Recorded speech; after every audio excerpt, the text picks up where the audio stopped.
안녕하세요. 얼마 전에 출산 후 이혼까지 하게 된 30대 중반의 싱글맘입니다. 이렇게 사연글을 쓰게 된 이유는 정말 기가 막히고도 어이없는 인간들 때문인데요. 전 남편과 전 시댁의 만행을 한번 들어보시겠어요? 저는 가게를 운영하는 자영업자였어요. 어릴 때부터 공부에는 그다지 소질이 없었고 그 탓에 빠르게 다른 길을 모색했죠. 그러다 깨달은 건 그나마 장사 소질이 있다는 거였는데 참 다행인 일이었어요. 사실 대학도 굳이 나올 생각이 없었는데 그래도 다들 대학은 다니지 않느냐는 부모님 말에 결국 대학을 진학했고 공부와 일을 병행했죠. 그렇게 자리를 잡아갈 때쯤 지금의 남편을 만났어요. 남편은 평범한 회사원이었지만 집이 좀 유명했어요. 동네에서 유명한 고깃집 아들이었거든요. 그 집은 장사가 잘 되는 걸로 유명했죠. 남편과 사귀고 결혼까지 하게 됐을 때 시모는 저를 무척이나 마음에 들어 했어요. 그래서 항상 칭찬 어린 말들을 많이 해줬죠. 어휴, 어쩜 애가 요즘 애들 같지 않고 이렇게 착해? 어른 생각하는 마음도 깊고 네가 우리 집 며느리라서 너무 좋단다. 앞으로도 내가 친딸처럼 여기며 잘해줄게. 시모의 말에 항상 고마웠죠. 친정 부모님 집에서 함께 만날 때도 시모의 얼굴은 싱글벙글이었어요. 고급 주택에 딱 봐도 비싸 보이는 집에 살고 있으니 아마 부자라고 생각한 모양이에요. 그게 이유인지는 몰라도 친정집에서 시모를 한번 대접한 뒤로 더욱 예뻐라 하더군요. 우리 며느리예요. 마음씨도 곱고 애가 참 바르게 컸어요. 우리 아들이 아가씨를 참 잘 만났죠. 지인이나 친척분들에게 소개할 때도 칭찬 일색이더라고요. 하지만 시모와 함께하는 시간이 길어지면서 시모의 그런 말이 무엇을 의미하는지 점점 제대로 느낄 수 있었어요. 시모는 저를 좋아하는 것이 아니라 제가 줄지도 모를 돈을 좋아하는 거였다는 걸요. 하지만 이걸 깨달았을 때는 이미 결혼한 이후였고 시모도 처음에는 그리 과한 요구를 하지 않았으니 그저 이해하려고 노력했네요. 하지만 시모가 돈을 밝히는 정도는 생각보다 대단했어요. 저와 남편이 버는 돈은 비슷했는데 그 당시 친정으로부터 용돈을 따로 받고 있었거든요. 유일한 외동딸인데다가 부모님 두 분 모두 저에 대한 걱정이 많으셔서 이렇게 다 크고 결혼한 뒤에도 용돈을 따로 주시더라고요. 그 사실을 안 시모가 굉장히 좋아하더군요. 물론 처음에는 시모의 마음을 얻고 싶으니 선물을 종종 준비하긴 했어요. 어느 정도 값이 나가는 걸로요. 그런데 그걸 계속 바랄 줄은 미처 몰랐던 거죠. 알게 된 건 결혼 후 두 번째 명절부터 그런 시모의 바람이 눈에 띄게 드러나서였고요. 너 요즘 너무 돈 아끼는 거 아니니? 아니, 시댁에 오면서 왜 그딴 물건들만 갖고 오는 거니? 넌 내가 그런 싸구려 물건을 좋아할 줄 알고 가지고 온 거야? 시모가 큰 가게를 하고 있어서 돈을 잘 번다는 건 익히 알고 있었지만 그렇게나 비싼 걸 밝히는지는 그때 처음으로 알게 됐네요. 언제는 돈도 돈이지만 애가 바르게 커서 좋다더니 결혼하고 나니 돈돈거리더라고요. 뻔뻔하게 자기네들 집안 사정은 생각지도 않고 계속 꼽을 주지 뭐예요. 넌 집에 돈도 많은 애가 이 정도도 못 해와? 어머님, 어떤 걸 원하시는데요? 나는 얼마 전에 새로 나온 그 명품 브랜드 지갑이 좋아. 이딴 거 싹 다 치우고 그거 가져와. 그럼 내가 받아줄게. 가격도 가격이지만 이미 산 선물들을 쓸모없게 만드는 시모를 보며 이를 갈았죠. 저희 부부 돈을 마치 제 돈처럼 여기는 시모에게 한 방 먹여주고 싶은 기분이었어요. 알겠어요, 어머님. 원하는 대로 그거 사드릴게요. 그렇게 말하면서 앞에 있는 용돈과 선물은 도로 챙겼어요. 가져온 용돈과 선물을 바리바리 넣고 있자 시모가 묻더라고요. 너 지금 뭐 하니? 그건 왜 다시 넣어? 어머님, 그 지갑만 있으면 이거 다 필요 없으시다면서요. 용돈이랑 선물은 도로 가져가게요. 선물이며 용돈이며 왜 줬다가 뺐니? 한 번 주기로 했으면 이제 내 거지. 어른들한테 장난치는 거야? 장난이 아니라 어머님이 방금 그렇게 말씀하셨잖아요. 그리고 그 지갑 가격이 꽤 돼서 오늘 가져온 건 친정에 주는 게 좋을 것 같아서요. 그렇게 말하자 시모는 팍 인상을 쓰더니 고함을 지르기 시작하더군요. 야, 누가 필요 없대? 너 진짜 센스도 없고 눈치도 없구나. 네가 나를 조금도 생각하지 않으니 이런 푼돈으로 장난치는 거겠지. 푼돈치고는 금액이 과하다고 생각하지 않나요? 선물과 용돈까지 합하면 100만 원이 훌쩍 넘는데 그걸 보고 푼돈이라뇨. 그렇다고 저희 집이 엄청 잘 사는 것도 아니에요. 그저 생활에 곤란하지 않을 정도로 돈을 가지고 있는 것일 뿐이고요. 부모님이 살고 있는 커다란 주택도 부모님이 마련하신 집이 아니라 조부모님 집이었던 거였고요. 그런데 시모는 마치 제가 엄청난 부자인 것처럼 이것저것 요구를 하더라고요. 정말 그 정도 부자였으면 그런 거 해주고도 돈 아까운 줄 모르겠죠. 근데 전 평범한 자영업자이고 남들과 똑같이 돈 벌어서 제 돈으로 선물을 드리는 건데 이런 식으로 나오니 정말 화가 나더군요. 그래서 싸늘하게 식은 표정으로 남편에게 말했어요. 여보, 당신도 그 푼돈으로 우리 엄마한테 지갑 하나 사드려. 똑같은 걸로. 별거 아니지? 어머님이 푼돈이라잖아. 그 정도 푼돈도 없다고 하진 않겠지? 이 말에 남편은 당황한 듯 쳐다봤어요. 저야 태연한 표정이었죠. 그런데 시모가 남편 대신 엄청 화를 내더라고요. 예, 너 점점 갈수록 웃긴다. 네가 뭔데 우리 아들한테 그런 걸 시키니? 그리고 그런 것 다 성의야, 성의. 너희 친정에서 잘해줬으면 우리 아들도 어련히 해줬겠지. 왜 그런 걸 강요해? 강요는 어머님이 하셨죠. 성의가 중요하다고 하실 거면 어머님 아들이야말로 저희 친정집에 그 푼돈보다는 훨씬 더 많이 성의를 보여줘야죠. 매달 받아 쓰는 용돈도 생활비로 다 나가는데 그렇지 않나요? 그렇다고 어머님이 저희한테 용돈을 주시진 않잖아요. 그래도 그렇지. 그런 걸 남편한테 다 떠넘기면 어떡하니? 너는 생각이 있는 거야, 없는 거야? 그리고 집도 잘 사는 애가 그 정도 돈 가지고 왜 이렇게 발끈하는 거야? 어머님이 모르시나 본데 저희 돈 따로 각출해서 양가 부모님 용돈도 드리고 선물도 사드려요. 근데 어머님 덕분에 저희 명절에 매번 나가는 돈 규모가 커졌거든요. 그게 무슨 말이야? 네 돈으로 우리한테 이런 거 해주는 거 아니었어? 제가 그런 큰 돈이 어디 나서 해주겠어요. 어머님한테 이렇게 해드리는 것도 친정에 해드리는 거 줄여서 해드리는 거예요. 어머님이 200만 원 넘는 성의를 요구하셔서 친정 부모님은 50만 원 정도밖에 안 되는 성의를 받으시거든요. 그렇게 이야기하며 시모를 째려봤죠. 좋게 보고 싶어도 도무지 안 되더라고요.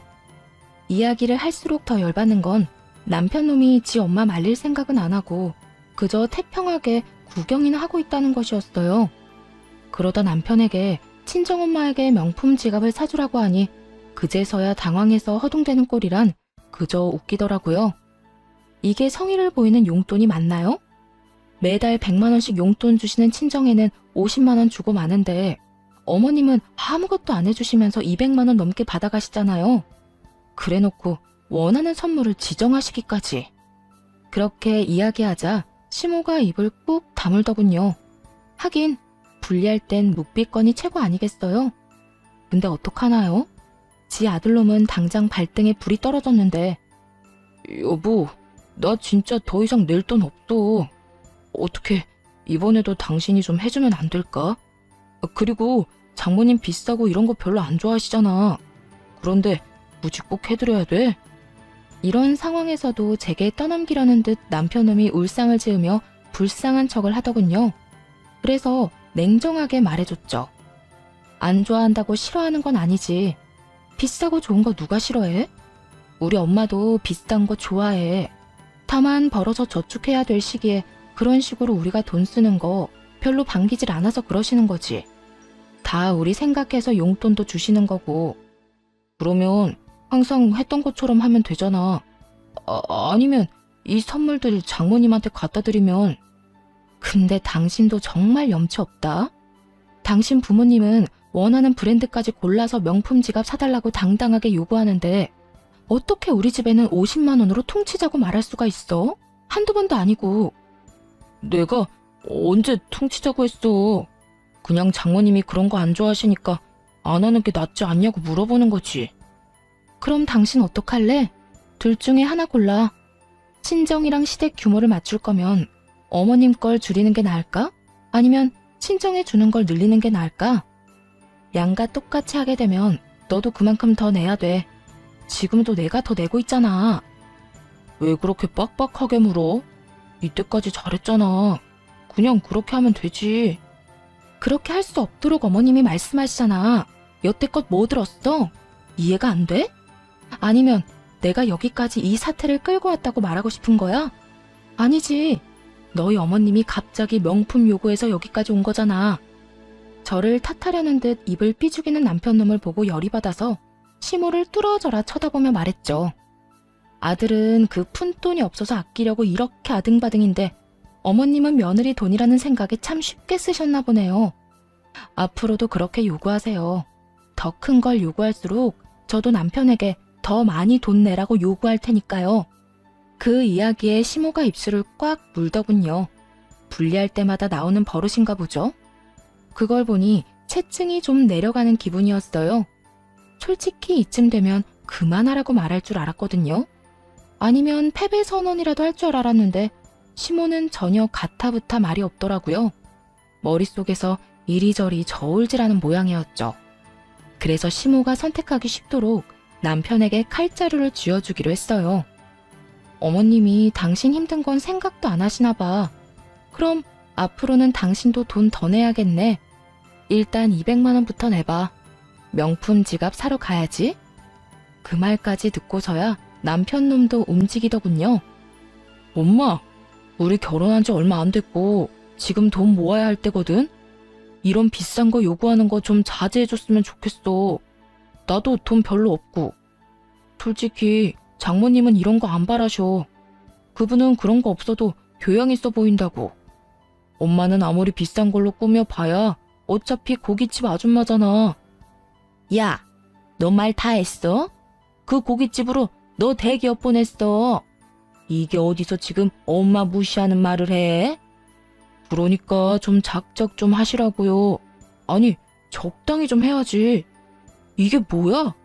아들 대기업 보냈다고 가죽까지 벗겨먹어서 명품으로 휘두르고 다닐 작정이에요? 적나라하고도 필터 없이 솔직한 남편놈의 말에 시모의 얼굴은 벌겋게 달아올랐고 그제야 됐다며 다 치우라고 하더군요. 됐어. 다 치워. 너희들이 주는 거 내가 앞으로 받나 봐라. 여보, 됐어. 이제 명절에 우리 집엔 안 해도 되니까 돈 적게 내도 되지? 분위기라고는 요만큼도 읽을 줄 모르는 남편놈이 해실해실 웃으며 이야기하는데 저도 모르게 박수치며 웃을 뻔했지 뭐예요? 역시 상대방을 조용히 만들려면 약점을 건드려야 직격타인 것 같더라고요. 눈치는 더럽게 없고 별 생각도 없는 남편놈 덕에 그 뒤로 시모의 돈 요구는 확실히 줄었어요. 그렇지만 순환이 이대로 끝난 건 아니었어요.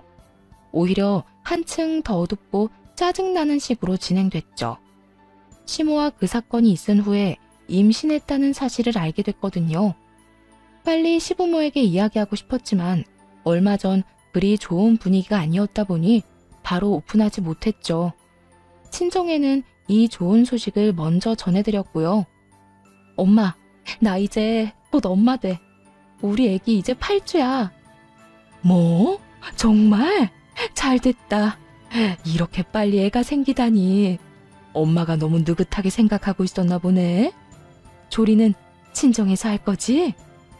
엄마 힘들게 어떻게 그래. 자주 애기 데리고 갈 테니까 조리는 조리원에서 할게요.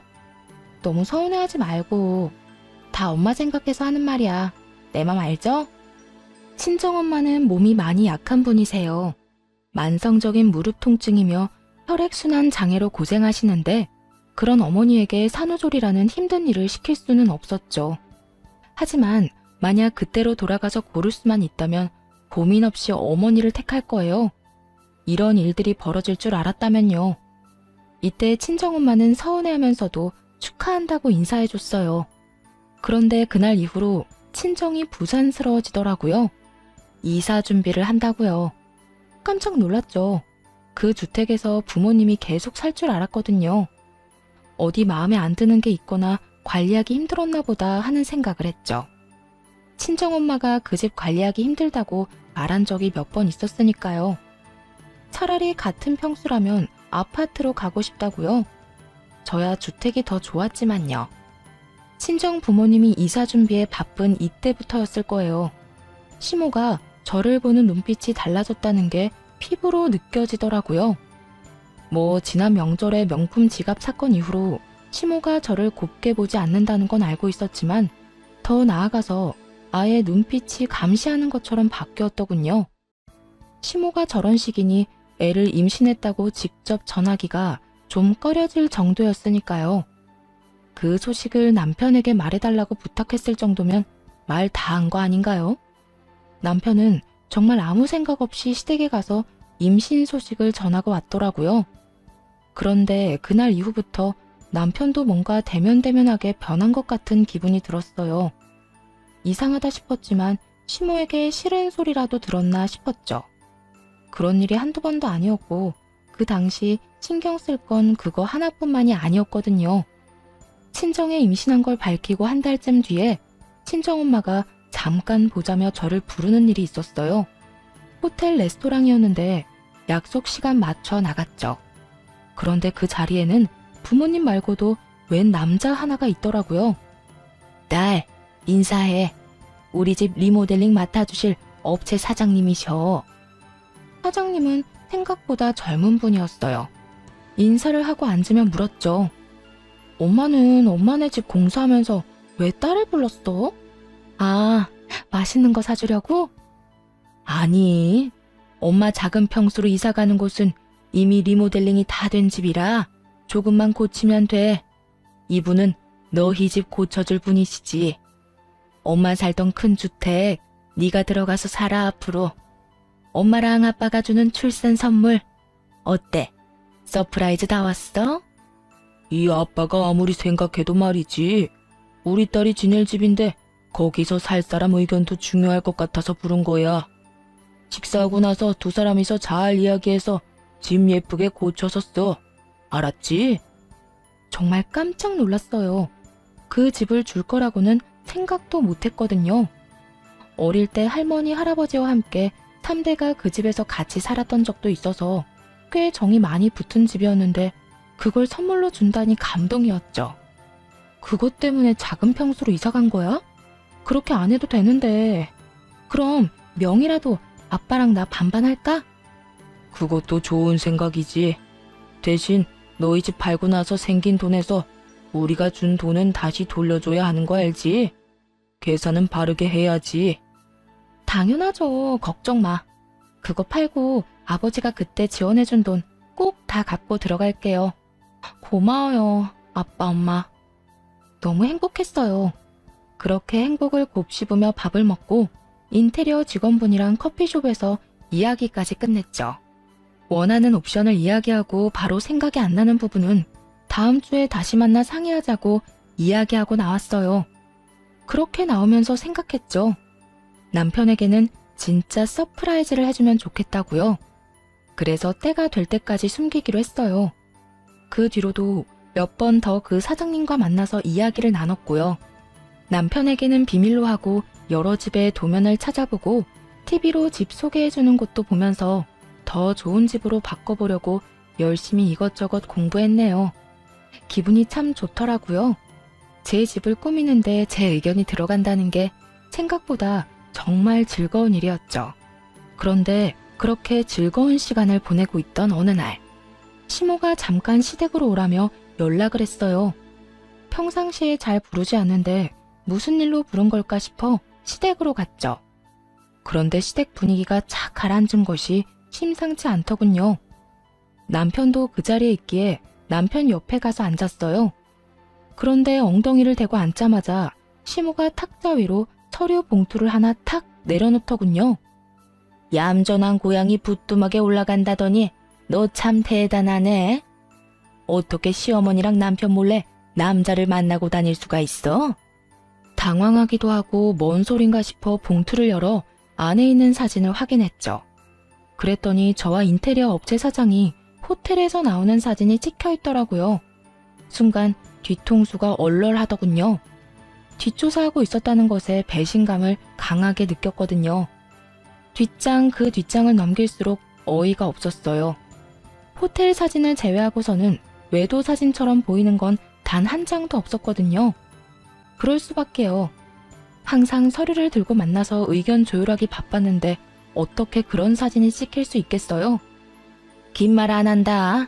나는 이런 오점 있는 애를 내 며느리로 인정할 수 없어.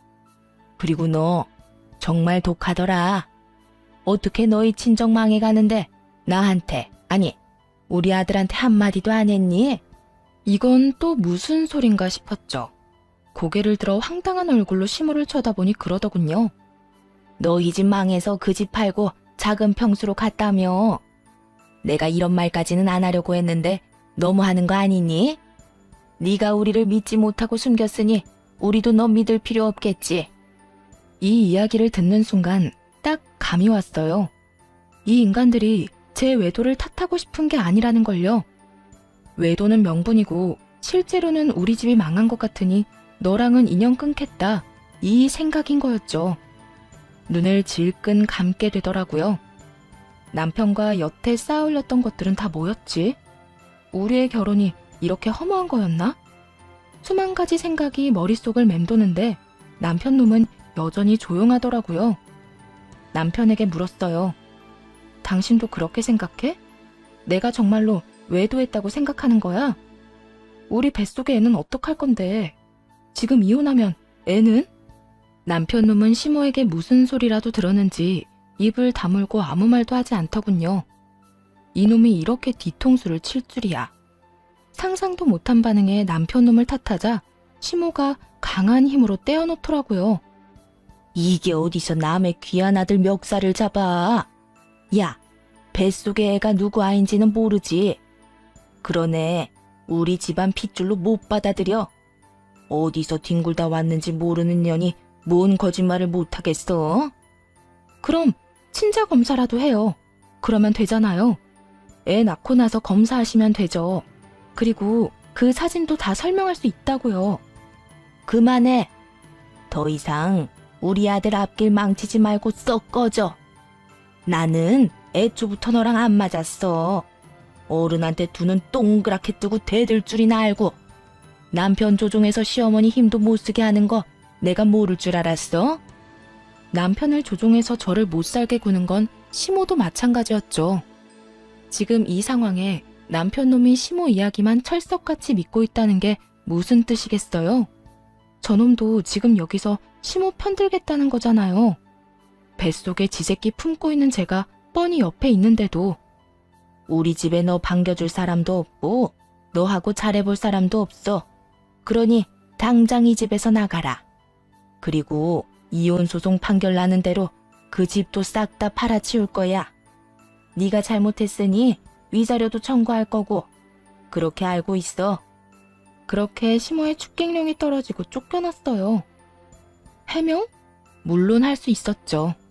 하지만 하고 싶은 생각이 싹 달아나 버렸네요. 해명을 하겠다는 건 이 사람들과 오해를 풀어서 다시 함께 하겠다는 거잖아요. 그런데 더 이상 그러고 싶은 마음이 눈꼽만큼도 없었거든요. 저쪽에서 저를 떨쳐내고 싶어 하는데 아예 싹둑 끊어서 떨어져 나가고 싶은 건 오히려 제 쪽이었으니까요. 그렇게 신발을 신고 있는데 뒤에서 시모와 남편이 나누는 이야기가 들리더군요. 아들, 친자검사 같은 거 절대로 하지 마. 애 있으면 재혼하는데 얼마나 힘든지 알아? 아예 저 더러운 씨앗은 네 애가 아닌 게 다행인 거야. 그러니까 절대로 친자검사 하지 말고 이혼해. 알았지? 근데 엄마, 이런 걸로 이혼이 되긴 할까? 그리고 법원에서 친자검사하라고 하면 어떡해? 그건 내가 다 알아서 할 테니까 넌 아무 걱정하지 마. 그리고 이거 꼭 기억해. 친모라는 배에 같이 타고 있다가 다 같이 망하는 것만큼 재수 없는 것도 없어. 우리라도 빠져나와야 살 거 아니니? 네 처갓집은 이제 망해서 앞으로 우리한테 손 벌릴 거란다. 나는 그 꼴은 죽어도 못 봐. 아니나 다를까 시모는 우리 집이 망하고 있다고 착각하고 있더군요. 작은 평수로 이사가는 걸 알자마자 지레짐작으로 아들 내외 이혼부터 시키려고 하다니 결혼할 때도 저희 부모님 사시는 집을 보고 결혼시킨 게 분명해 보이는 말이었죠. 왜 친정 부모님이 그 집을 팔기로 했는지에 대해선 이혼 전에는 저 인간들에게 알려줄 생각이 사라지게 하는 말이었고요. 집으로 돌아와서는 남편을 기다렸어요. 마주치고 싶지 않았는지 아주 늦게 오더군요. 잠도 자지 않고 기다리고 있던 저를 본 남편이 한숨을 푹 쉬더군요. 당신 정말로 나랑 헤어질 생각이야? 어머님 없을 때 말해봐. 이거 네 생각도 어머님이랑 똑같아? 뱃속의 아기는 생각 안 해? 아, 이야기 다 끝났는데도 또 꺼내야 되겠어. 솔직히 먼저 수상한 행동한 건 당신이 맞잖아. 너 그 말도 안 되는 외도 사진 믿는 거야? 내가 그 사람하고 팔짱을 꼈어? 뭘 했어? 앉아서 이야기만 나눴을 뿐이잖아. 그러니까 왜 호텔까지 갔었냐고. 뭐 더 이상 이야기하고 싶지도 않고 난 그냥 네가 좀 편하게 이혼해줬으면 좋겠는데. 너 진짜 나중에 후회하지 말고 지금 잘 생각해. 정말 이혼할 거야? 너랑 나랑 결혼한 지 이제 막 3년이야. 뱃속에 아기도 있고. 그런데 이 웃기지도 않은 사진 한 장 때문에 이혼한다고? 너 그것 때문에 이혼하자는 거 아니잖아. 그것 때문에 이혼하는 거 맞아. 그럼 내가 왜 이혼하자고 하겠어? 지가 뭔 생각하는지 눈에 빤한데도 남편 놈은 시치미를 뚝 떼더군요. 어머님이 또 바람 불어넣었겠지. 우리 집 망했대? 그래서 빨리 손절하래? 돈 나올 구석 없으니까 빨리 헤어지라고? 무슨 소리야. 그런 거 아니거든. 어쨌든 난 이혼해야겠으니까 그렇게 알고 있으라고. 집요하게 묻자 평온하던 남편 놈은 눈에 띄게 당황하며 아니라며 손사래를 치더군요. 남편이 그렇게 회피하듯 자리를 떠나버리고 결심했죠. 이혼하고 이 인간들에게 절망을 보여주겠다고요. 그렇게 이혼 소송이 진행됐어요. 그런데 그 기간 동안 정말 웃기지도 않은 일이 벌어졌죠. 시모가 주변에 소문을 엄청 내놨더라고요. 제가 외도했기 때문에 헤어지는 거라고요. 이미 소문은 퍼질 대로 퍼지고 와전돼서 소문 속 저는 꼬리 9개 달린 구미호가 되어 있더라고요. 사귄 남자는 수도 없이 많으며 재산을 노리고 결혼했다는 이야기까지 나돌았죠. 그걸 아시곤 친정 부모님은 역정을 내셨어요. 이혼한다고 했을 때도 부모님이 이렇게까지 화를 내시진 않았거든요.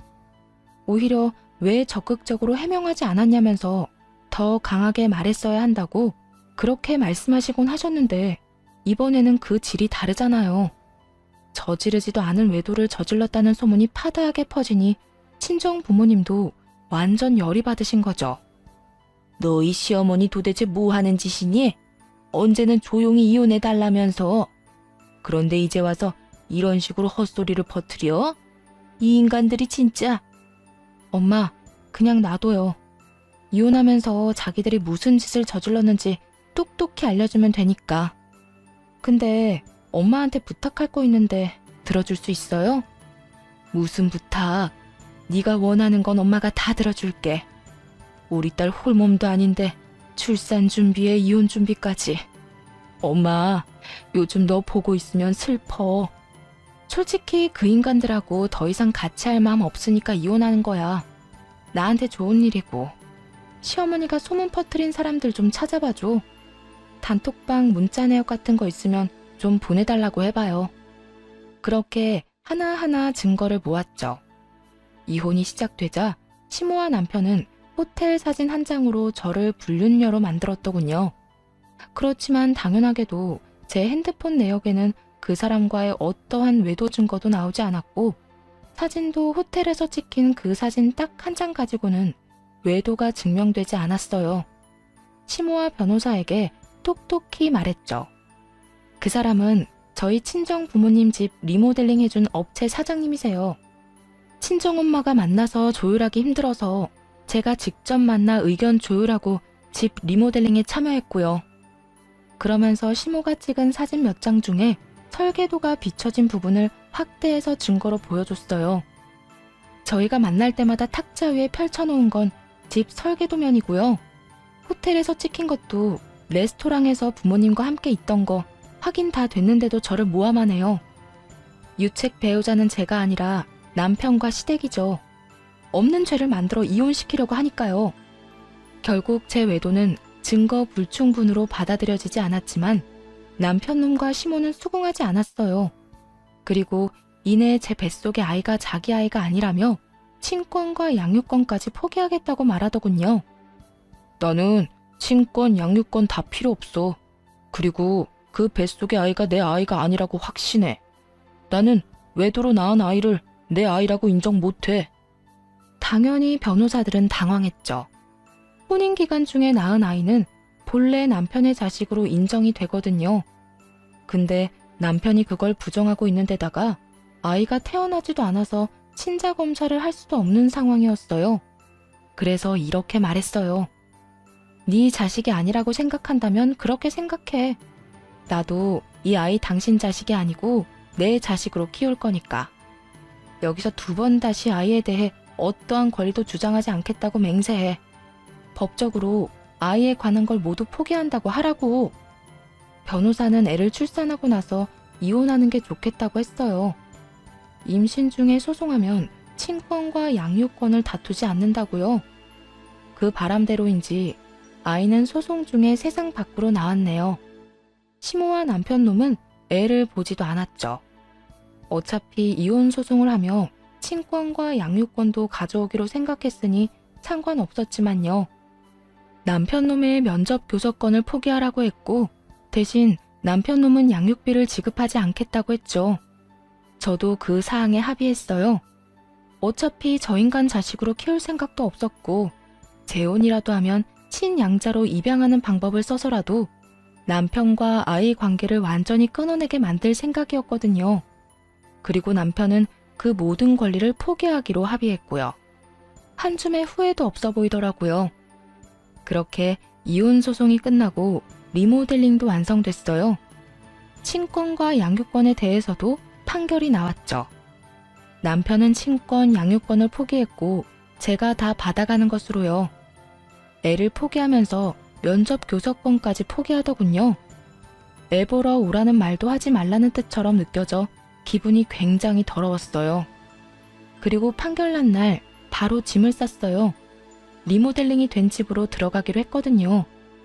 시모는 제가 진짜로 나가는 건지 쓸데없는 물건을 가지고 가진 않는지 확인하려는 듯 제 옆을 서성거리더라고요. 결혼한 지 3년 만에 이혼하는 거라 가전이나 가구며 다 새 거였어요. 그래서 그건 다 가지고 가기로 했죠. 혼수는 제가 다 해왔거든요. 그렇게 이 사업체 사장님이 오셔서 집 주소를 한 번 더 확인할 때였어요. 시모가 옆에서 그 집 주소를 듣고 있다가 의아한 듯 그러더군요. 그 집 너희 친정엄마 집 아니었니? 근데 왜 네가 그 집으로 들어가? 거기 팔았던 거 아니야? 그래서 너희 부모님은 작은 평수로 옮겨간 거 아니니? 아닌데요? 저희 부모님이 출산 선물로 리모델링해서 주기로 한 거예요. 출산에 맞춰서 청소까지 끝나서 들어가는 거고요. 이혼했으니 이제 저랑 애랑 둘이서 살겠죠. 뭐? 너희 집 망한 게 아니었어? 넌 그런 걸 왜 말 안 했어? 그럼 그 집 명의가 설마 네 거야? 네. 아버지랑 공동 명의로 할까 고민 중이에요. 아쉽네요. 거기서 새 식구 알콩달콩하게 살 줄 알았더니 둘이서 살게 됐네요. 같이 살 사람이라도 빨리 구해봐야겠어요. 그렇게 말하고 있는데 시모가 부들부들 떨더군요. 남편 놈도 떨떠름한 표정으로 저를 쳐다보고 있었어요. 그 집을 너 혼자 쓴다고? 그럼 내가 왜 그 집까지 해가면서 그럴 리가 없어. 내가 왜 너랑 우리 아들 이혼을 시켰는데? 제 외도 때문 아니었어요? 하긴 그것도 사실이 아니었으니까요. 그냥 이혼시킬 명분이 필요했던 거잖아요. 아, 그 건은 명예훼손으로 소송 들어갈 거니까 그렇게 알고 있으세요. 명예훼손이라니? 우리가 언제 그런 짓을 했다고? 주변 사람들한테 소문 다 내셨다면서요. 제가 외도했다고. 어머님이 단체 톡방에 다 퍼뜨리셨더라고요. 증거, 증인 모두 충분하니 무혐의는 아닐 거예요. 며느리 모함해서 이혼시킨 집인데 그 모함 2번이라고 못할까요? 선자리는 들어오려나 모르겠네요. 재혼 빨리 시키고 싶어 하더니. 이 말에 시모가 바락바락 우기더군요. 그게 왜 명예훼손이야? 나는 사실을 말한 것뿐인데. 이게 다 네가 말을 제대로 안 해서 벌어진 일이잖아. 서프라이즈 생각했거든요. 그리고 말 안 해서 결과적으로는 무척 다행스러웠죠. 당신네들 음험한 속내 알게 돼서 그대로 놔뒀으면 돈 뜯어내려고 안달이 났겠죠. 결국 명예훼손도 진행됐고 시모는 벌금형을 받았어요. 주변 사람들이 다 알게 됐으니 시모는 순식간에 피해자에서 가해자가 됐고요. 시모는 이 동네에서도 꽤 큰 가게를 운영했기에 아는 사람도 많고 단골도 많았는데 이 이야기는 순식간에 소문으로 번졌죠. 그렇게 제가 떠나고 시모와 남편이 몇 번이나 집으로 찾아왔어요. 조리원에서 나온 뒤에도 친정 부모님은 새로 이사간 집이 아니라 제가 들어간 그 집에 머물고 계셨거든요. 남편과 시모는 얼굴에 철판이라도 깔았는지 계속 찾아와 하소연했어요. 내가 오해가 있었어. 내가 다 잘못했으니 우리 손주라도 좀 보게 해주면 안 되겠니? 우리 손주라뇨. 제 아이는 제가 혼자 낳은 제 아이예요. 아주머니 손주가 아닌데요. 그렇게 말하자 현관문 앞에서 집에 들어오지도 못하고 쳐다보기만 하던 남편놈이 다급히 말하더군요. 여보, 어떻게 철연을 끊어? 우리 애가 어떻게 내 애가 아니라는 거야? 불과 몇 개월 전에 내 뱃속의 애가 네 새끼가 아니라며? 왜 갑자기 내 애가 네 애가 돼? 단체로 정신이라도 나갔어? 면접 교섭권도 포기한 인간이 갑자기 부성애라도 생겼을 리는 없고. 왜? 당신도 이 집이 탐나? 그런 거 아니야, 얘. 우리는 그저 손주만 보고 싶을 뿐이고. 그때 친정어머니가 애를 안방에 재워놓고 나오시면서 말했어요. 누가 손주야? 우리 손주가 왜 그쪽 손주인데? 우리 집 망한 줄 알고 인연 끊으려고 애도 자기 빚줄 아니라더니 왜? 우리가 안 망했으니까 애 이용해서 다시 인연이라도 이어볼 생각이야? 아이고 사부인, 우리가 그런 생각으로 온 거 절대 아니에요. 사부인은 무슨 사부인? 그렇게 부르지 마. 그럼 이 집이 탐나서 왔겠네. 속이 하도 투명해서 잘 보여. 우리는 이제 그쪽 집에 줄 거 하나도 없으니까 찾아오지 마세요. 우리는 이혼하면서 그쪽 집안이랑은 상종도 안 하기로 했으니까. 사부인, 그러지 마시고 애기 친자 검사라도 해서 애 아빠가 우리 아들인 거 밝혀야죠. 지금 다들 오해하고 있을 텐데. 시모가 그렇게 이야기하자 친정엄마가 한 번 더 열이 뻗쳤는지 시모에게 소리를 버럭 질렀어요. 그 오해를 누가 먼저 만들어서 퍼뜨렸는데? 지금 생각해도 속에 천불이 나는데 친자 검사? 당신들 핏줄인 거 증명할 생각 없어. 어떻게든 인연 만들어 놓으려고 하는 게 눈에 보이니 열받더군요. 뱃속의 애가 남편 애라고 할 때는 친자 검사 하지도 말라며 어떻게든 영 끊어내려고 했던 인간들이 이제 와서 친자 검사를 하자고요. 손주를 이용해서 무슨 짓을 할 줄 알고. 여보, 우리 애가 아직 어리잖아. 혼외자 딱지 달고 살게 하는 게 얼마나 잔인해. 그냥 우리끼리 다시 합쳐서 살면 될 일이야. 이렇게 쉬운 일을 왜 둘러가려고. 네가 네 입으로 변호사 앞에서 네 자식이 아니라고 말하지 않았어? 이 한 입으로 두 말하는 놈아. 넌 사람 새끼가 아니라 멍멍이 새끼야. 친자 검사? 절대 안 해줘. 앞으로 다른 사람 만나서 재혼하면 그 사람을 아빠로 만들어줄 거야. 이 말에 시모와 남편놈이 아주 사색이 되더군요. 너무 강경해 보였는지 일단은 피할 생각인 듯 다음에 오겠다며 쫓기듯 밖으로 나갔죠. 친정엄마는 그 사람들 나가자 소금을 들고 와서 밖으로 휙휙 뿌리고는 큰 소리로 소리를 꽥 질렀어요. 다 들으라는 식으로 말이죠. 재수가 없으려니까 별 미친 것들이 집에 들어오고 난리야. 그러고는 집에 들어오며 그러더군요. 그 인간들 내가 가만둘 것 같아? 가만히 이대로 끝내고 조용히 지나갔으면 몰라도 집에 와서 이런 짓까지 저지른 건 용서 못해. 누가 이기나 보자. 친정 부모님은 이걸로 끝낼 생각이 없으신 모양이더군요. 저도 마찬가지였지만요. 제가 이혼하자마자 부모님은 새로 산 아파트부터 처분했어요. 부탁드렸거든요. 제 아들과 저와 함께 이 집에서 살아달라고요.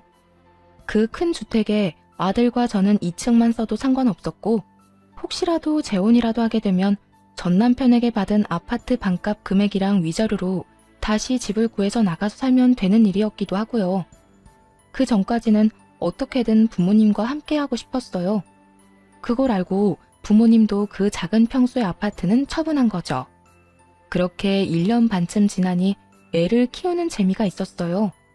그러다 아이를 어린이집에 맡기고 이래저래 생활하던 중 같은 어린이집에서 아이와 함께 출퇴근하는 한 남자와 알게 됐어요. 제 아이보다 딱 1살 많은 여자아이를 키우는 아버지였는데 출퇴근 시간이 비슷하다 보니 자주 마주치게 됐죠. 그리고 아이들 부모 참여 수업에서 그 사람도 저도 이혼하고 홀로 아이를 키우고 있다는 걸 알게 됐고요. 알면 알수록 참 좋은 사람이라고 생각했고 아이들도 친했기 때문에 그렇게 저희도 가까워졌죠. 아이를 홀로 키우는 싱글맘 싱글대디라 그런지 이야기가 다른 사람들보다는 좀 더 잘 통했고 일단 편안했어요.